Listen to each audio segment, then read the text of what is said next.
I'm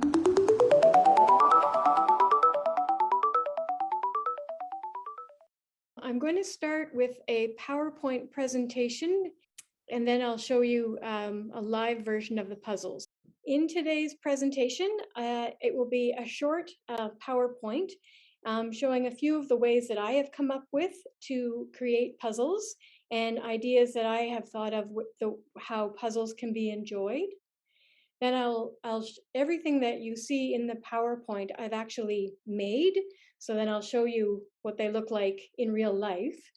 And then we can just share ideas of further ways that puzzles can be made and why we can make them and who we can make them for. Okay, so the first way is very straightforward with websites. And I found many websites on the internet, and perusing through, I came up with these three that appealed to me. Jigsaw Planet.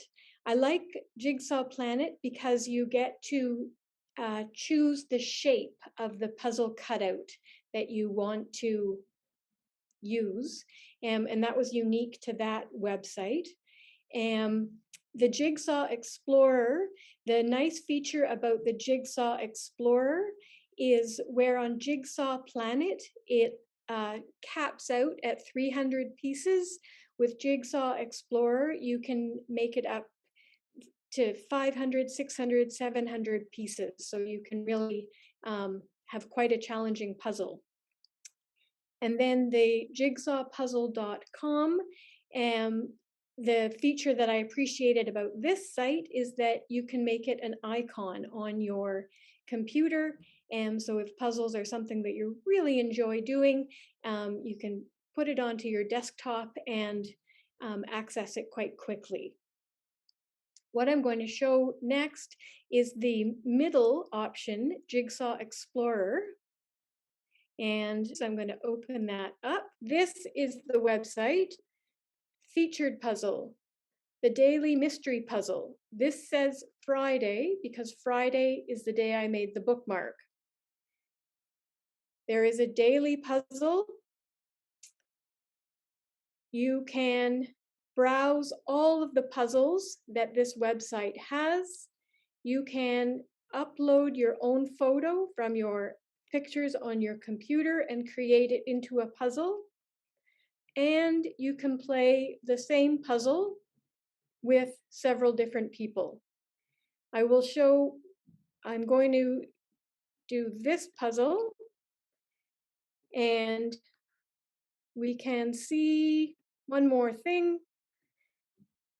We play the puzzle, and a fun feature that this website has is the counter up in the top right-hand corner. Here is where you choose your number of pieces, and you can see it just goes on and on and on. And one hint I will give to individuals, this is the rotate button, so the puzzles reorient themselves. This makes the puzzle considerably more difficult. If I go back to the beginning, this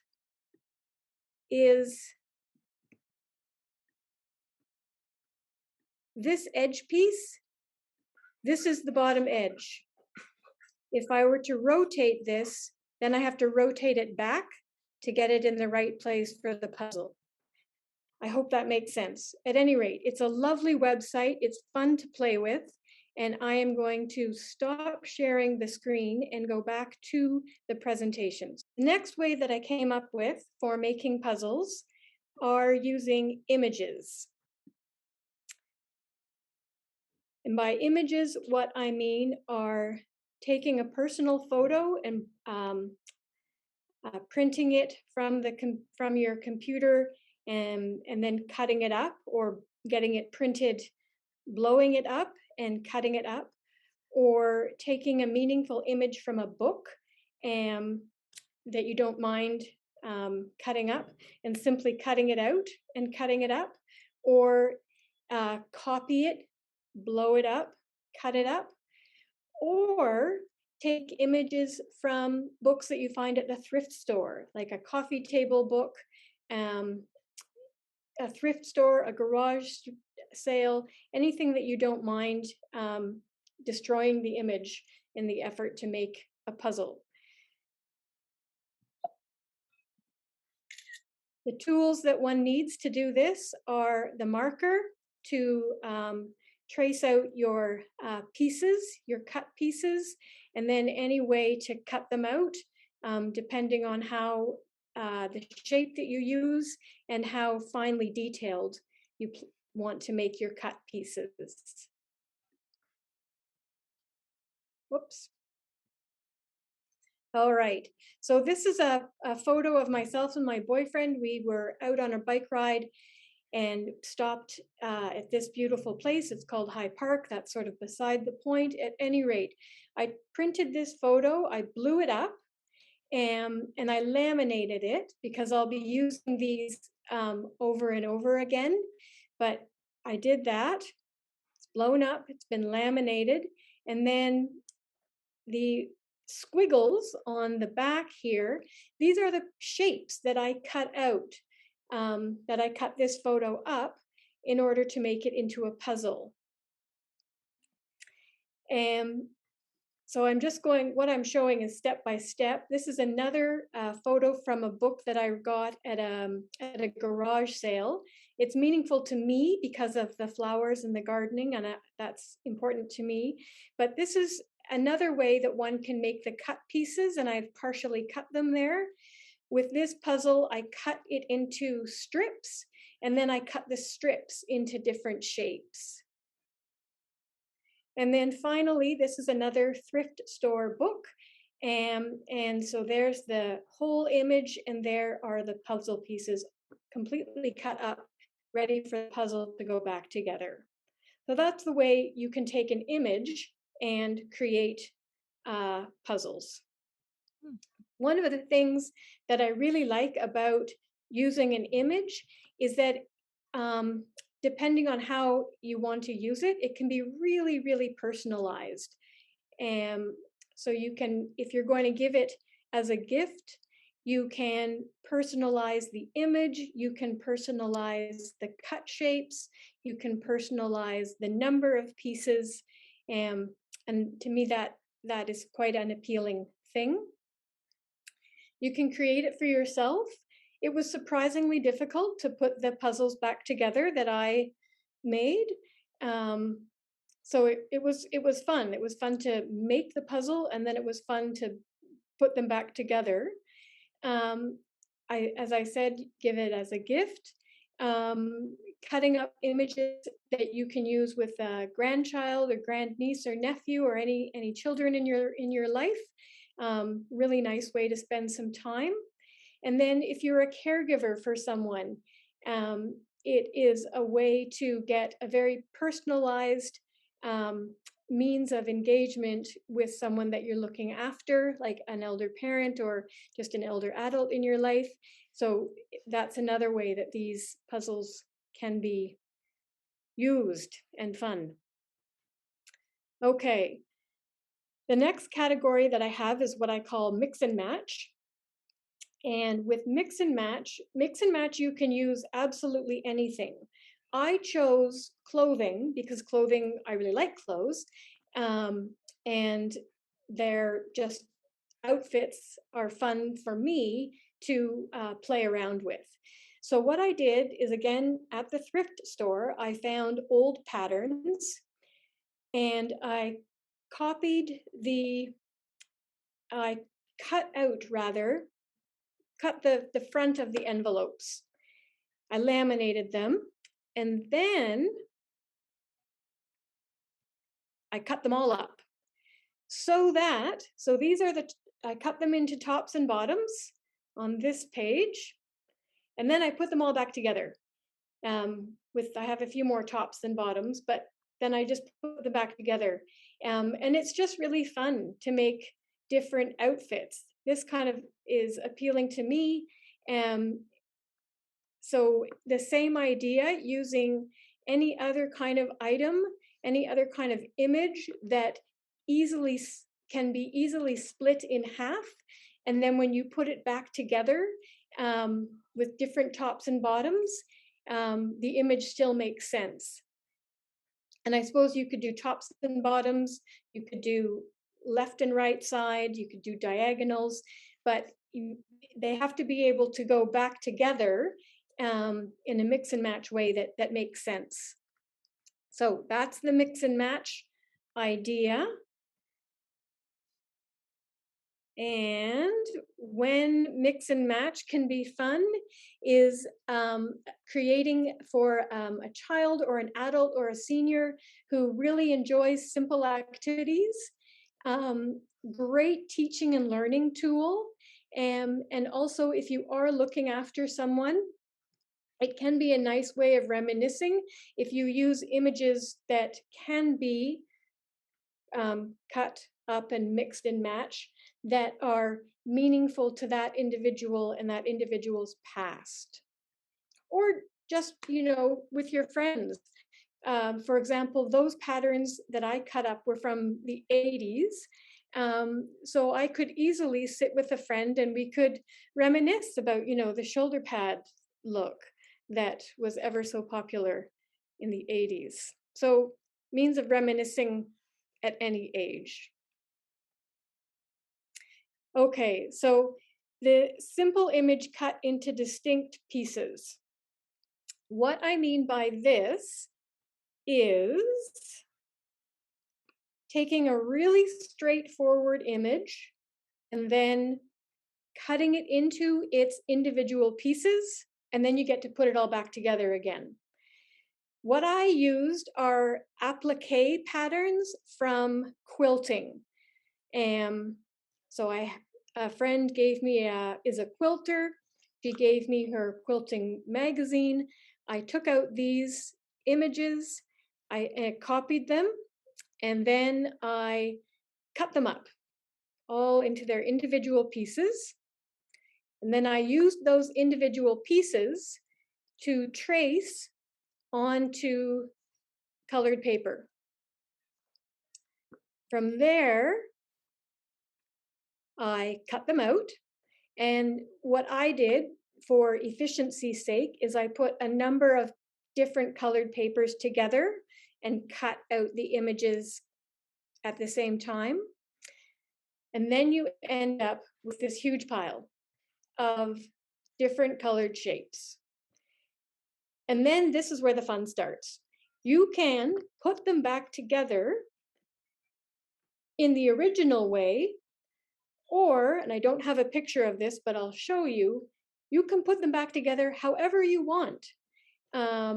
So this is the endless possibilities. The endless possibility puzzle is cutting out the distinct shapes.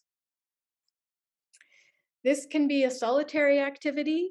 Again, reassemble with someone who enjoys simple activities, or with a younger individual, the children in your life. Another teaching and learning tool, another caregiving tool if it's something that you are involved in doing. And another thing that I don't have written down here, but you can end up also using these as pieces for a craft. You can end up taking the applique patterns and putting them on a great big piece of paper, and you end up making a paper quilt as a craft or something like that. But this puzzle has so many possibilities, and it's a decent bit of work to create, but that's also kind of fun too. And then all the different ways to put it back together, for me, I just find quite enjoyable. Even though it's really simple, I just like the bright colors and putting the shapes back together, and that just gives me a lot of satisfaction. Okay, this is our last one. It's not really a puzzle, but in the end, it kind of can be a puzzle, but it's called the recipe switch. And we take a recipe, so a soup recipe. Here it is in its original form. And then I cut it in half, bloop, and then I switched the tops and bottoms. So now you have a new recipe, and it could be workable. Now I did that with soup. I did that with vegetables, and then I did that with a salad. And when I show you the live part, I'll show you another way that I realized this recipe switch can actually make quite a fun activity, puzzle and otherwise. When can this be fun? For you bold, confident cooks out there that are completely okay with switching up ingredients, this could be great. If you are wanting to mix up something and sort of shake up something, a routine that one has gotten into, this is another way to do it.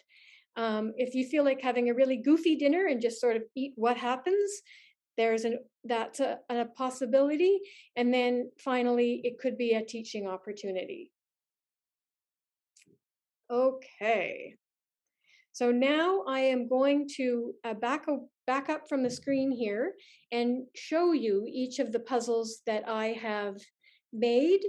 And then we can just share ideas that you folk have about how and when and with whom and why to make puzzles. All right, so my puzzle spot. So first, websites I was able to show you. So first I'll show you, so this is that image. This is the small version of the photo that I printed off and blew up. And these are all the pieces, which I keep in a Ziploc to keep protected from the cat. But these are all the pieces that that's too white. So they're all the pieces in the funny shapes, and you just put it back together. A couple more here. There you go. So that's the image. That's my personal image puzzle.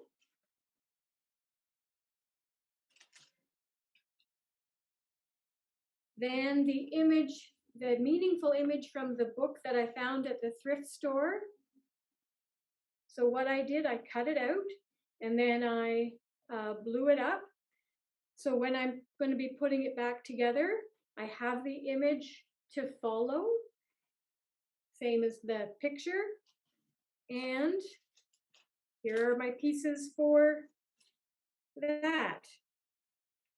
Again, all cut up into their different shapes. Let me tilt that camera just a touch more down.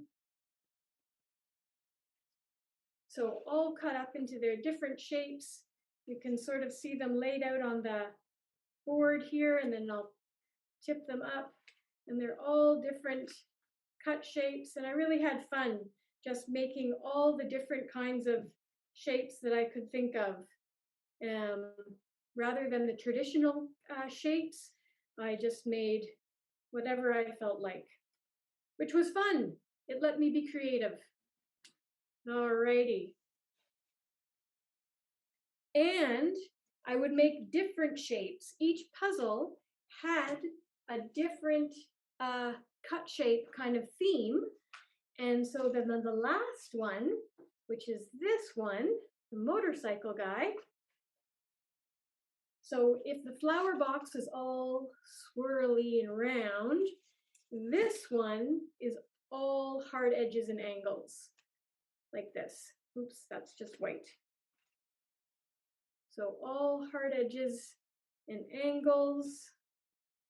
So I got to just try lots of different cut shapes, and because the image will have different meaning for different people. The cut shapes will have different meaning for different people. The size of the cut shapes will have different meaning for different people. Or it doesn't, and it's just your imagination and all the different ways that you want to try to make these. So that was the images. Now with mix and match, so here's the front of an envelope that I didn't cut up, so you can see it in its entirety. And then these are the individual pieces. So I have a skirt and I have a top, and I can put them together any way I want, like that, or I can make it with this one.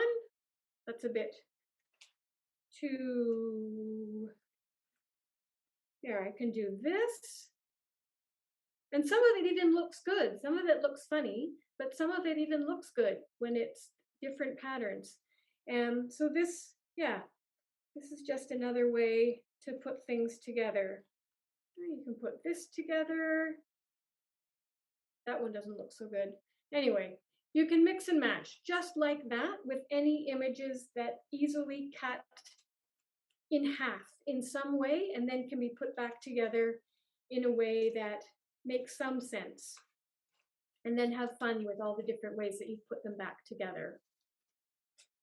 Okay, now for the images cut in a distinct pattern, an image with their distinct patterns cut out. This is an example of the quilting applique pattern. Let's fish it out here. So this is an example. This is the one that I showed in the presentation. So this is a copy that I cut up. This is another applique pattern that I cut up, and I cut up quite a few. And then this is yet another one that I cut up. I cut up a whole bunch because I wanted to show all the different options, and I want to be able to use all the different options in different settings, but you don't have to cut up as much as I did. And then here are the cut up pieces, like that, and another one.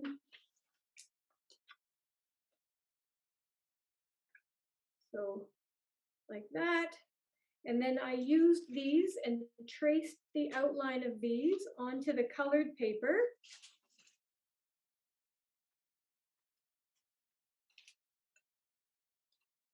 And then you end up with this, your big pile of colored paper that are all distinct shapes.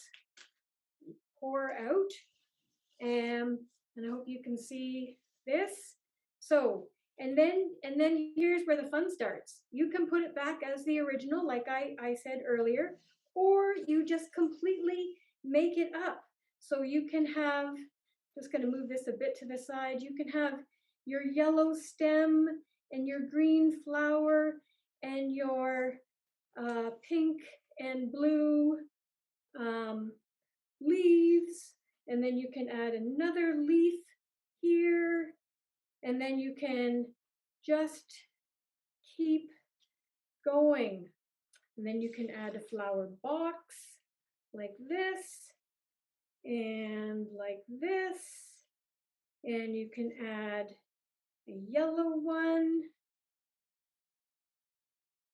and a little red one and a big blue leaf. And I'll put one more leaf on, find a red leaf here if I can. There we are. And a red leaf. Bloop. But there. And absolutely anything you feel like making, you can do. And you can see also how this could work as a craft. If you wanted to just glue it all together or glue it onto a larger piece of paper, you could make it into just an image. You could make it into a card. You could put a whole bunch together, like I said, and make a little bit of a collage. There's just sort of endless possibilities with that option. And this is my favorite. Even though I do quite like the clothes, this is my favorite because you can just keep going and going and going, um, and come up with so many different um, things to create. So that's that. And it was a decent bit of work to do all of that, but it wasn't difficult work because I broke it all up. And I cut out the individual pieces, set that aside. I did the tracings and then I set it aside. And then I would cut out one page of um, tracings, set it aside, and another page and set it aside. So by breaking it up over several days, it wasn't overwhelming to come up with that much material. Now we finally get to recipe, our recipe switch. These are very difficult to see because they're completely white, but they are the same recipes that were in the PowerPoint. And I have now mixed them completely up. In here, I have a half a salad recipe, and I have no idea where the other half is. So, in addition to switching top and bottom, the other way that the recipe switch can be a puzzle is you can try to put them back together.